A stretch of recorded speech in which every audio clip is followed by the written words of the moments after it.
World Crisis Radio.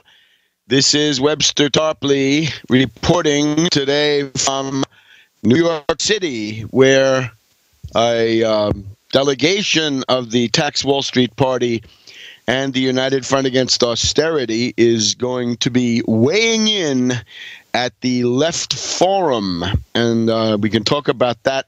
Probably ought to talk about it right away, because if you want to come down, if you're hearing this on Saturday afternoon, you'd want to make your way as fast as you can down to the Left Forum. This is the John Jay College of Criminal Justice over on the West Side.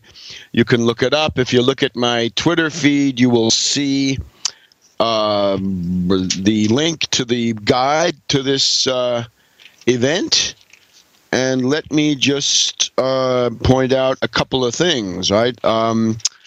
On Saturday, the 30th of May, I will have a total of 4 interventions.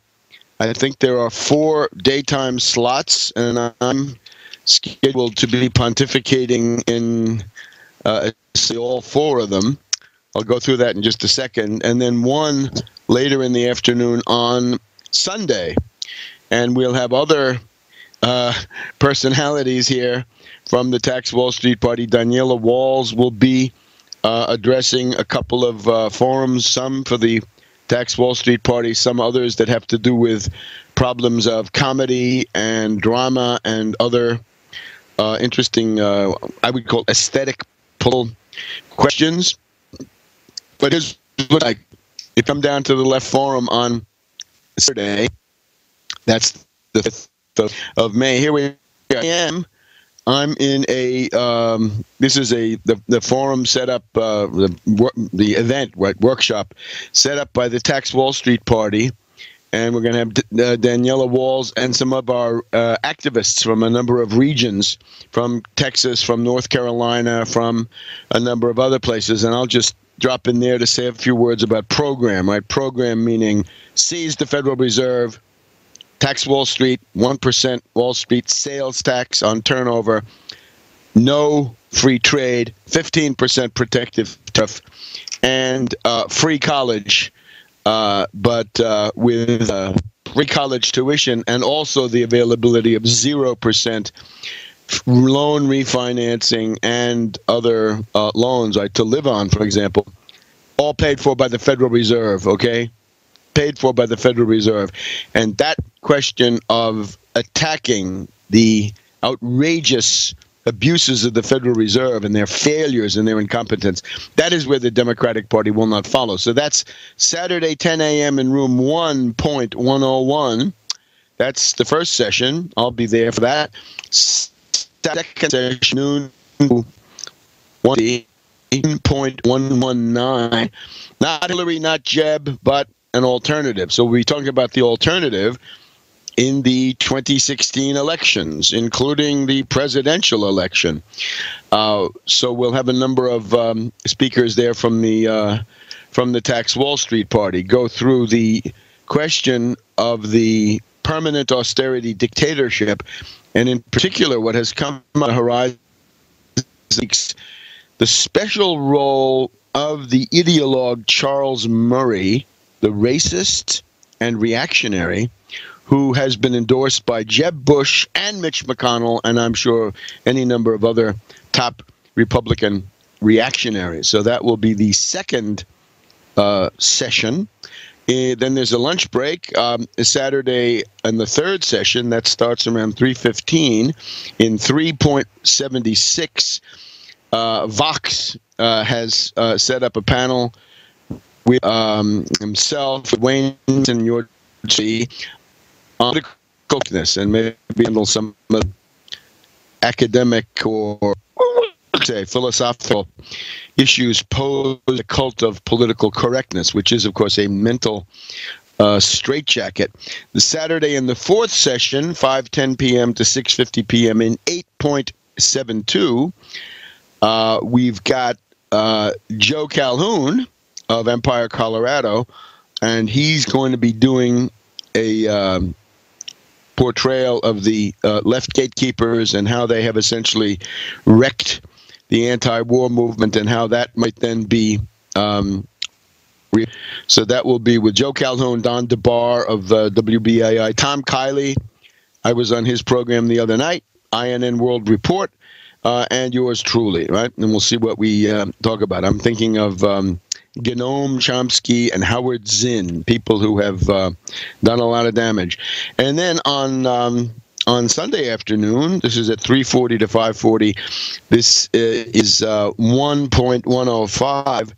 This is courtesy of Vox again. So Vox, along with Wayne Madsen and Ray McGovern, you know him, the former CIA briefer of George H.W. Bush. And we may want to discuss the proper evaluation of George H.W. Bush. I wrote a book about the subject, so I think I know something. So we have Wayne Madsen and then again yours truly. Those are the five. And then, as I say, this does not include the ones that have Daniela Walls, along with various figures like Lee Camp, for example, the comedian who does a program on Russia Today, and some others. So there's a lot of interesting stuff there. So if you're anywhere within striking distance, come on down. Now, I am back from Russia for the second time. I've been in Russia twice. Bear with me on the respiratory.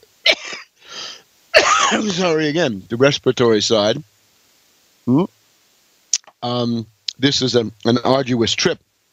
Going to Donetsk is rough, as I think I described. You fly to Moscow or something, and you then go to Rostov-on-Don, and then you take a bus. There are no trains. There are no air service, but there are these rather informal bus arrangements. You've got to be there at the crack of dawn, and then you go over 50 miles or so of the worst washboard roads on the Ukrainian side that one has ever encountered. So done all that. The first time was the tour with Europa Objektiv. Thanks again to them. They also helped me in different ways the second time around. And then the second time was an invitation from the foreign minister, Alexander Kaufman, to attend the independence anniversary, that is to say the first anniversary of the referendum of May 11th, 2014, which decided with an overwhelming majority the independence of Donetsk. And when we say independence, let me hasten to stress, I look at this like West Virginia. The state of Virginia, secessionist, slavocrat, seceded from the Union. Those mountain counties that we today call West Virginia decided they did not want to secede. That happened over a period of a couple of years, from 1861 to 1863. West Virginia seceded from Virginia and returned to the Union.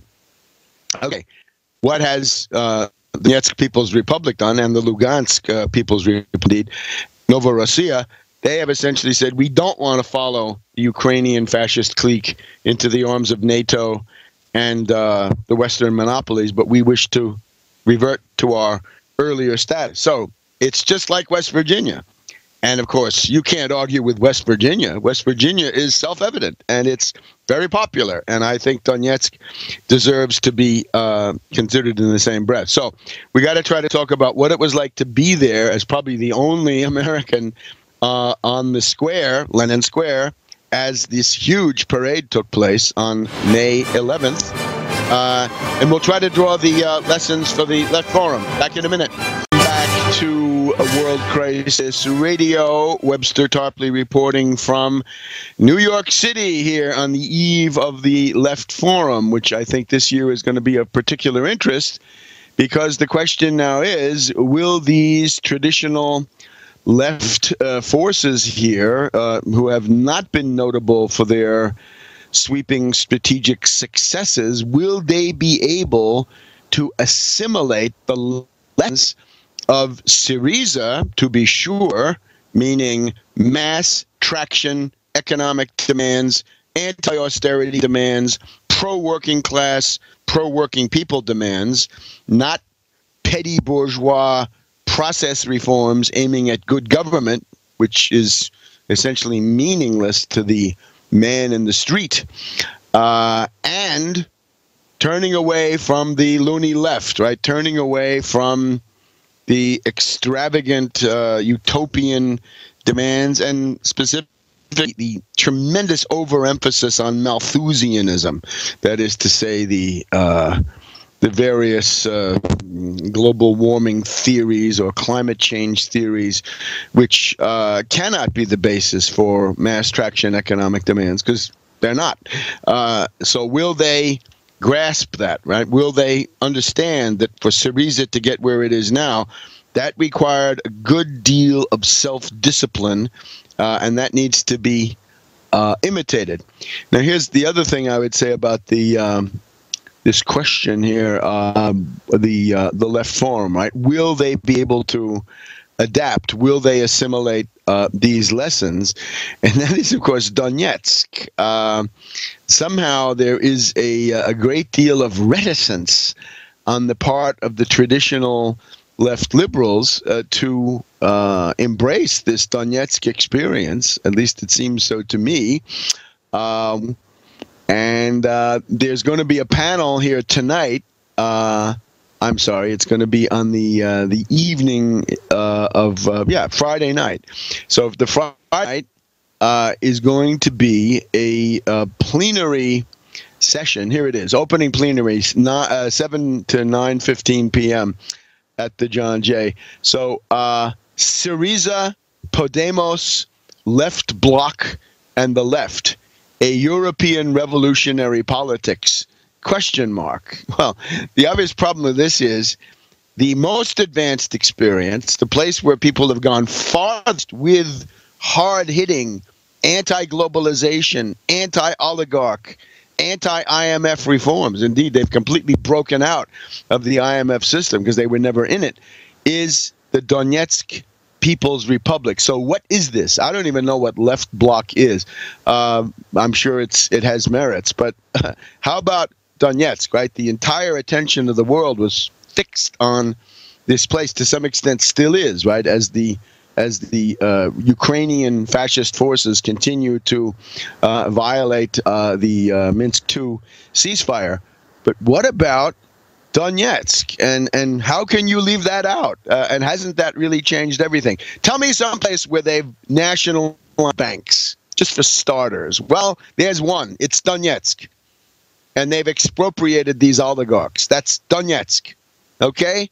And those are real reforms. So I'm deeply puzzled by the organizers of the Left Forum by not talking about this in the headline of this this event. Okay, so I was there on May 11th, and I saw the parade. And the parade was a fascinating cultural and political experience. So you got to remember Donetsk. It's an industrial town. It's a coal mining town with these slag berms that dot the horizon, and industrial workers. The president of the country, President Zakharchenko, is an electrician. He's an electrical engineer who worked in a coal mine. Now, let's compare that to the investment bankers, derivatives parasites, and others that populate the U.S. Congress and the Senate and most of the glamorous posts in the executive branch. You got the rule of the financier oligarch. Donetsk, you've got an electrician, electrical engineer who worked in a coal mine. And remember, it's a place that wants to be the world leader in the technology of machine tools that can be used in coal mining. And the Chinese and the Vietnamese and others are lining up to buy those machine tools. So what do you see? The parade is organized, first of all, as locations. In other words, places. And what you're looking at is a series of, towns and communities from across this oblast, as it was, of Donetsk, and today the People's Republic. And